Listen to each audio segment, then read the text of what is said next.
Guys कैसे हो। आज मेरी तबीयत कुछ ठीक नहीं है। दे बोला चाय बनाओ मम्मी। मैंने उठ के पहले झाड़ू लगाया।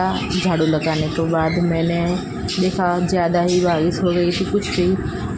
सबके लिए चाय नाश्ता बनाया। सबके लिए चाय नाश्ता बनाने के बाद मैंने सोचा कि अभी मैं पूजा कर लूँ।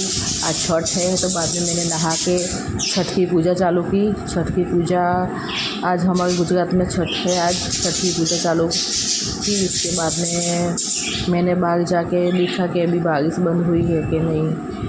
बाद में मैंने कन्हैया को नहलाया धुलाया। बारिश बंद होने के बाद में मेरे साथ कान्हा खेला। केशव है इसका नाम। मेरे साथ बहुत खेलता है। इसका नाम ये लाडो है। वैदू नाम रखा है।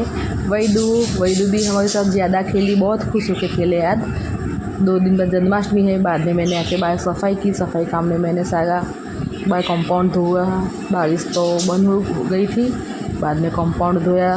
कंपाउंड धोने के बाद मैं सोच रही थी जन्माष्टमी की तैयारी कैसे चल रही।